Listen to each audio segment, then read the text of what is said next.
करते हैं board paper 2024 से क्वेश्चन नंबर 36। तो क्वेश्चन नंबर 36 के अंदर कह रहा है कि a stable owner has 4 horses, he usually tie these horses with 7 metre long rope to pegs at each corner of a square shaped grass field of 20 meter length to graze in his farm, but tying with ropes sometimes result in injuries to his horses, so he decided to build fence around the area so that each horse can graze.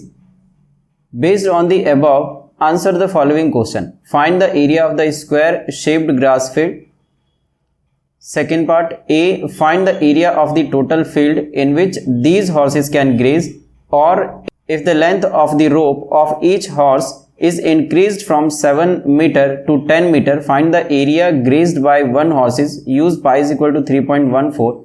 And third, what is area of the field that is left ungrazed if the length of the rope of each horse is 7 meter. Actually ये centimetre नहीं है क्योंकि 7 centimetre ये बहुत ही छोटा है, तो ये बाय मिस्टेक ये जो क्वेश्चन है ये मिसप्रिंट हो गया, लेकिन यहां पर जो है ये आएगा 7 मीटर।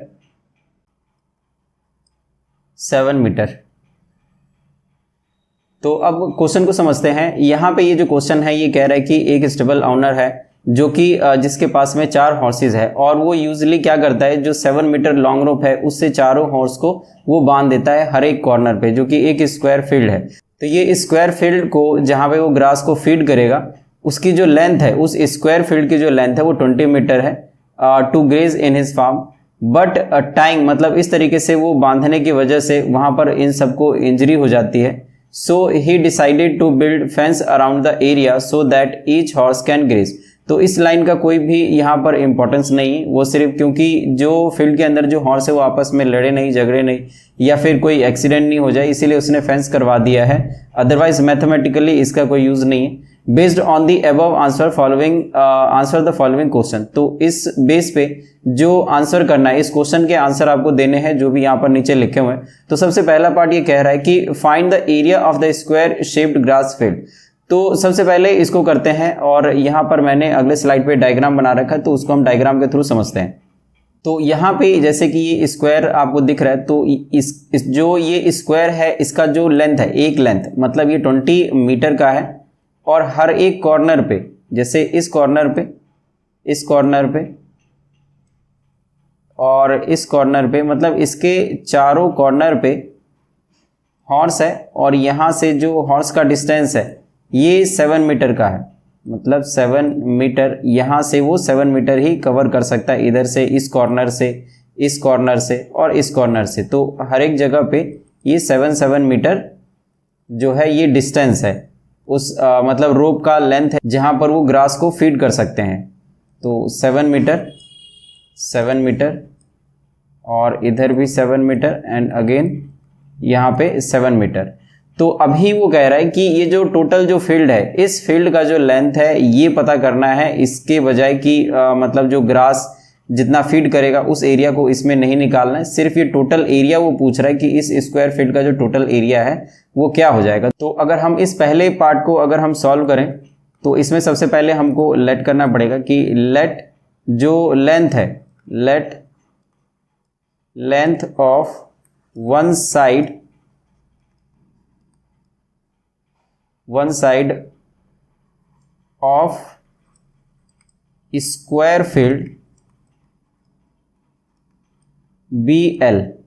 तो हम मानते हैं कि L मीटर जो है वो एक लेंथ है, मतलब L जो है ये एक्चुअली में 20 मीटर है, और जो इसका रोप का जो लेंथ है उसको हम R से डिनोट कर लेते हैं। And length of rope BR। तो उसने पहले क्वेश्चन के अंदर, एक बार क्वेश्चन मैं आपको और दिखा दूं यहाँ पे, तो यहाँ पे उसने पहले पार्ट में पूछा है कि find the area of the square shaped grass field. तो इस ग्रास फील्ड का जो स्क्वायर जो हमको अभी दिख रहा था पिछले स्लाइड पे, तो उस स्क्वायर शेप्ड ग्रास फील्ड का हमें एरिया पता करना है, मतलब स्क्वायर का एरिया हमको पता करना है। तो क्योंकि यहाँ पर ये जो लेंथ है ये दे रखा है 20 मीटर, तो इसीलिए, और हमने length of one side of the field ये हमने L मीटर मान रखा है, तो यहाँ पर ये जो L है ये हो जाएगा 20 मीटर। तो एरिया ऑफ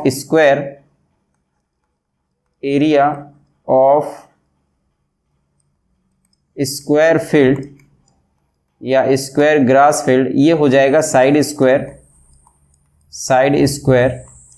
मतलब L स्क्वायर।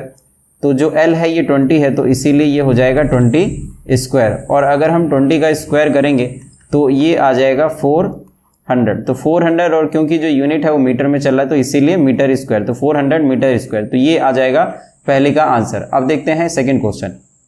यहाँ पे इस सेकंड क्वेश्चन के अंदर जो सबसे पहला पार्ट है ये कह रहा है कि find the area of the total field in which these horses can graze.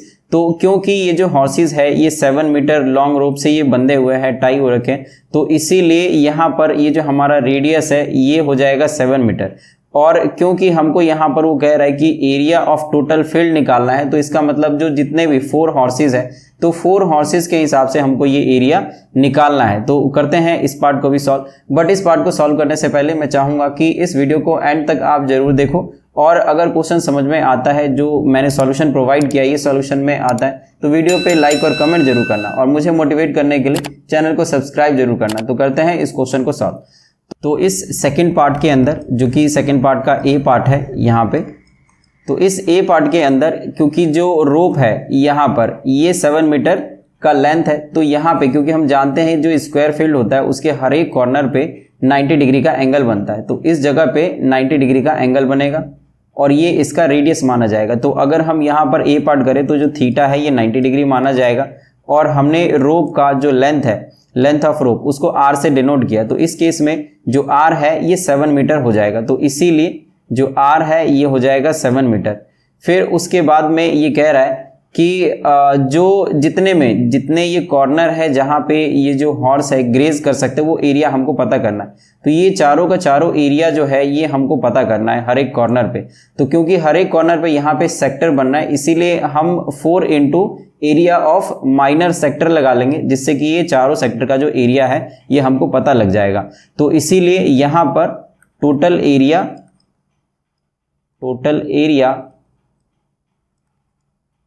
of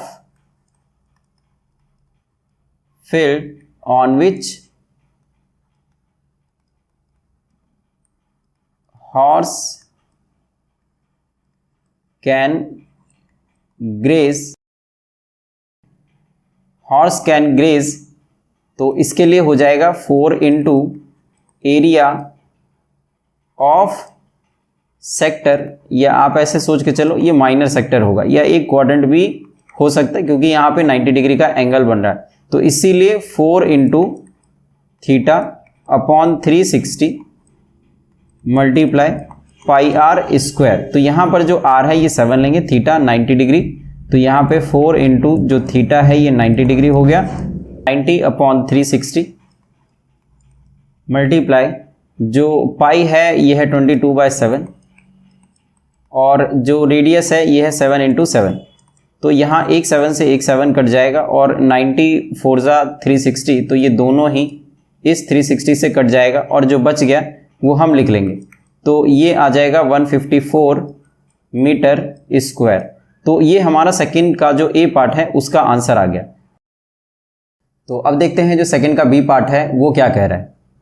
तो यहाँ पे सेकंड के बी पार्ट में ये कह रहा है, if the length of the rope of each horse is increased from 7 metre to 10 metre, find the area grazed by 1 horse. तो 1 हॉर्स जो है वो कितना ग्रेज कर पाएगा अगर जो रोप है, ईच हॉर्स का जो रोप है अगर 7 मीटर से 10 मीटर कर दिया जाए। तो उसके अंदर वो ये नहीं कह रहा है कि जो एरिया जो है कितना इंक्रीज हो जाएगा अगर हम 10 मीटर लॉन्ग रोप कर देंगे 7 मीटर के बजाय। तो हमें इसके अंदर 10 मीटर पर ही निकालना है, हमें इसमें इंक्रीज एरिया नहीं निकालना है। तो अगर रेडियस अगर 10 मीटर हो जाए 7 के बजाय, तो जो रेडियस है इस टाइम पे वो हो जाएगा 7 मीटर, बाकी सब सेम रहेगा। और यहाँ पे 1 हॉर्स के लिए बोला जा रहा है तो हम सिर्फ एक सेक्टर ही निकालेंगे, और इसके अंदर पाई की जो वैल्यू है हमें उसमें 3.14 लेना है।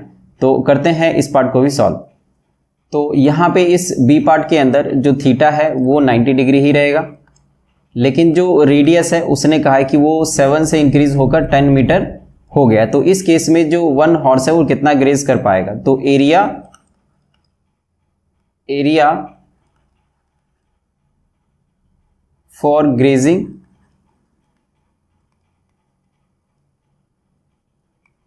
बाय 1 हॉर्स,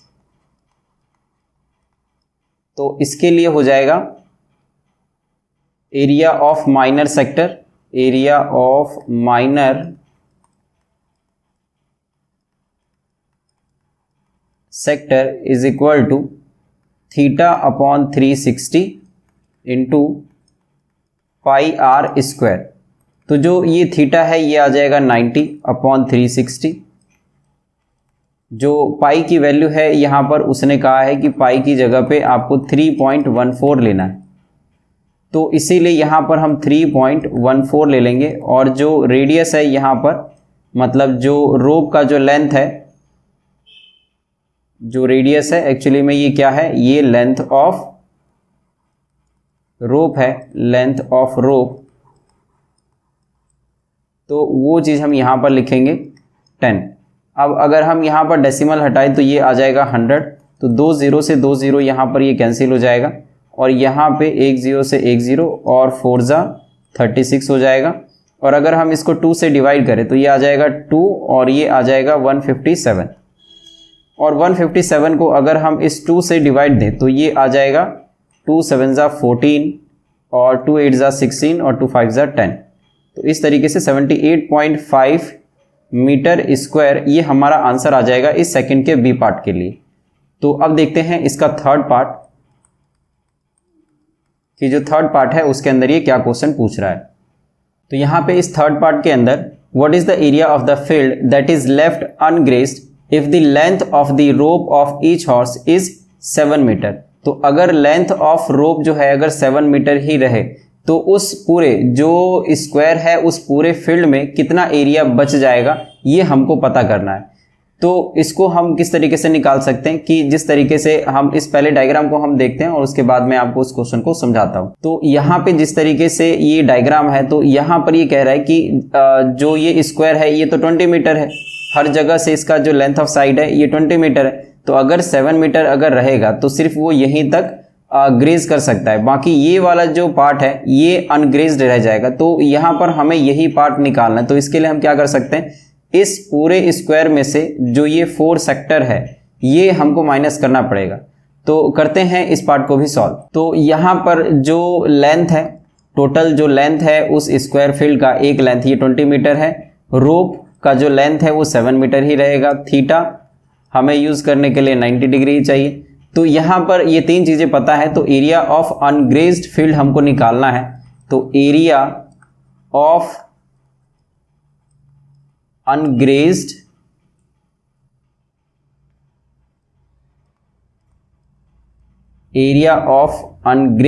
फील्ड ये हमको पता करना। तो इसके लिए हम क्या करेंगे, एरिया ऑफ स्क्वायर इसमें से 4 इंटू एरिया